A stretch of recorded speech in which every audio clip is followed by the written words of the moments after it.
বন্ধুরা আবার নিয়ে চলে আসলাম তোমাদের কাছে একটা লং ভিডিও। তো আজকের রেসিপিটা হচ্ছে পটল চিংড়ি।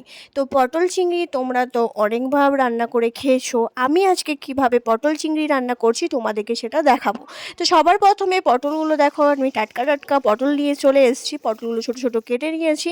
আর চিংড়ি মাছটাও তোমরা দেখে নিলে বন্ধুরা, অনেক টাটকা চিংড়ি ছিল। তো আলু পটল চিংড়ি সবই কিন্তু দেখো ভালো করে রেডি করে নিয়েছি। সবার প্রথমে পালা হচ্ছে পটলটা ভাজা। পটলটা দেখে একটু নুন হলুদ দিয়ে কিন্তু পটলটাকে আমি ভেজে নিলাম। ভেজের পর তুলে নেব। তারপর আমি ভেজে নেব আলুগুলো। তো আলুটা তোমরা সেদ্ধ করে নিতেও পারো, আমি সেদ্ধ করিনি, যেহেতু ভেজে একটু তুলে নিয়ে কষি কষি রান্নাটা করব, তার জন্যই আমি আজকে আলুটাকে এমনি জাস্ট একটু ভেজে তুলে নেব। তারপর কিন্তু আমি এটাকে ঢাকা দিয়ে দিয়ে কষি কষি রান্নাটা করব। তো চিংড়ি মাছটাও কিন্তু বন্ধুরা তোমরা বেশি ভাজবে না, বেশি ভাজলে কিন্তু চিংড়ি মাছটা গুটিয়ে যাবে। ওই জন্য অল্প একটু তেলে নাড়াচাড়া করে নিয়ে জাস্ট গন্ধটা যাওয়ার জন্য আমি চিংড়ি মাছটাকে ভেজে তুলে নিলাম। এরপরে দিয়ে দেবো ফোড়নে দেবো দুটো শুকনো লঙ্কা, অল্প একটু সাদা জিরে আর কতগুলি একটু গরম মশলা। গরম মশলার মধ্যে যেটা রয়েছে তোমরা তো দেখলেই, দুটো তেজপাতা আর অল্প কুচানো একটু পেঁয়াজ আমি দিয়ে দিলাম। লাল লাল করে ভেজে নেওয়ার পর আদা রসুনের পেস্টটাও আমি কিন্তু দিয়ে দিলাম। তো বন্ধুরা, আমি এখানে কিন্তু কাঁচা লঙ্কার পেস্টও ব্যবহার করেছিলাম, সেটা আমি তোমাদেরকে দেখানো হয়নি।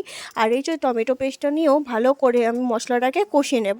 আর স্পেশাল যে মশলাটা, এই যে দেখো, এটা হচ্ছে নারকেল কিছুটা আমি কুড়িয়ে নিয়েছি, কটা কাঁচা লঙ্কা, ওটাকে আমি পেস্ট করে নেব।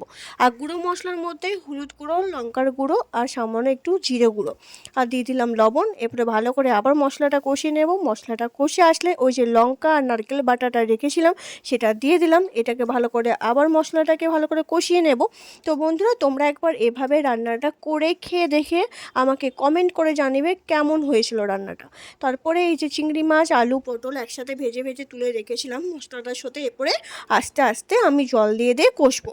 তো মেন হচ্ছে বন্ধুরা, মাংস যেমন আমরা কষে রান্না করি সেরকম কিন্তু এই পটল চিংড়িটা কষে কষে রান্নাটা করতে হবে। আলুটা কিন্তু সেদ্ধ না, সেদ্ধ করার জন্য কষে কষে রান্নাটা করব। আর একটুখানি স্বাদের জন্য চিনি তো দিতেই হবে, প্রত্যেক রান্নায় অল্প চিনি না দিলে কিন্তু বন্ধুরা স্বাদটা ভালো আসে না। তারপর কষানো হয়ে গেলে হালকা জল দিয়ে আবার আলুটাকে একটু সেদ্ধর জন্য ঢাকা দিয়ে রেখে দেবো। তো ঢাকা দিয়ে মাত্র 5 মিনিট হতে দেবো। 5 মিনিট পরে দেখো বন্ধুরা, আমাদের ওয়াও লাভলি হচ্ছে তোমাদের পটল চিংড়ি রান্নার রেসিপি আমার রেডি। তো তোমরা দেখে বলো আমার রেসিপিটা কেমন হয়েছে। তোমরা কিন্তু অবশ্যই কমেন্ট করতে ভুলবে না বন্ধুরা। তো আজকের মতো টাটা, ভালো থাকবে, সুস্থ থাকবে।